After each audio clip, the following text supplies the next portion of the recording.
এখানে আজ থেকে প্রায় গত পরশু থেকে এখানে কি পানি কি প্রবাহিত বেশি হচ্ছে আর কি। তো আমরা অনেক ভোগান্তিতে আছি। আমাদের বাড়িও কি ডুবে গেছে, মানে ও পাশ থেকে পাশে একটু কি পানি বেশি হয়ে গেছে। সঙ্গ নদীর ওদিক দিয়েও কি অনেক পানি। তো আমরা এখন এদিক কি অনেক কি অসহায়ের মতো হয়ে হচ্ছে আর কি। এখন বাজারে যাচ্ছি, বাজার কি পাবো জানি না। হ্যাঁ, খাবার তো খেতে হচ্ছে, সেজন্য কি বাজারে যাচ্ছে আর কি।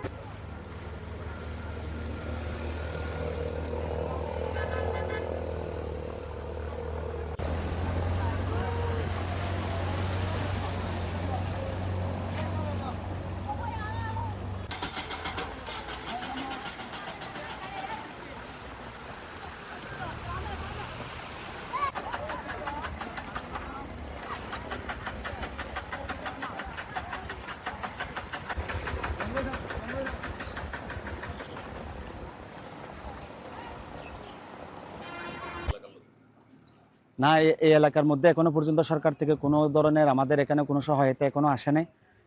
এখন আমাদের বিশেষত আমাদের প্রত্যেকটা এলাকার মধ্যে আমাদের ওলামায়ে কেরাম প্রত্যেকটি এলাকার মধ্যে গিয়ে গিয়ে কিন্তু এনারা চেষ্টা করতেছেন, মানুষদের ঘরে ঘরে গিয়ে চেষ্টা করতেছেন কি লাগবে কি দিতে হবে, সহায়তার চেষ্টা করতেছে জনসাধারণ বলতে গেলেই, এবং অন্যান্য সংগঠন যারা স্বেচ্ছাসেবী সংগঠন যারা আছে এবং অন্যান্য সংগঠন সবাই কিন্তু এগুলা কাজ করে যাচ্ছে। কিন্তু বড় দুঃখের বিষয় হচ্ছে যাদের আমাদের কাছে থাকার কথা তাদেরকে আমরা কাছে পাচ্ছি না। এবং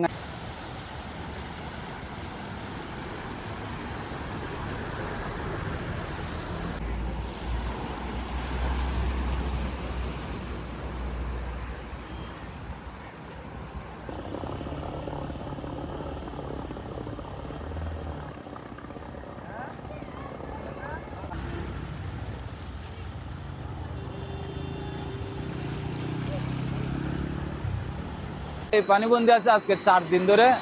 ক্ষয়ক্ষতি হয়েছে যাদের একটু নিচু বাড়িঘর আছে তাদের পানি ঢুকে গেছে, অন্য জায়গায় চলে গেছে, বা খাবার দাবারে কাজকর্মে সবকিছু তো বন্ধ হয়ে রয়েছে।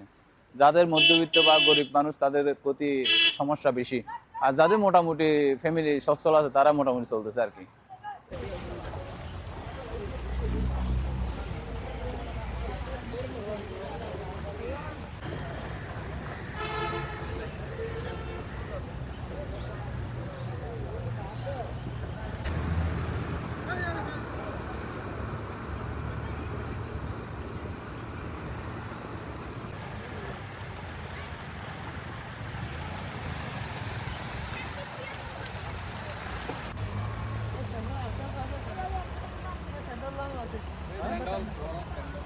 না, সেরকম এখানে সহযোগিতা আসে না সরকারিভাবে কোনো।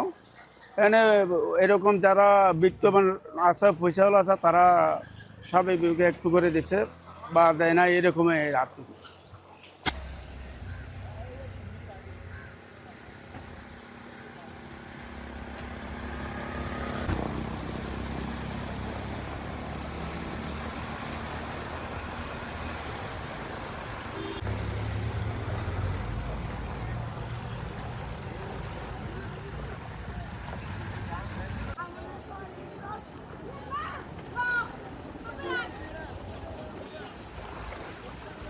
সবার ঘরে বাড়িয়ে পানি।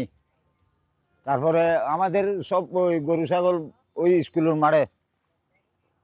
সেই জন্য তো আমরা আজকে 5 দিন দুঃখতে আছি। কেউ আমাদের কাছে কেউ কিছু নিয়ে আসে না।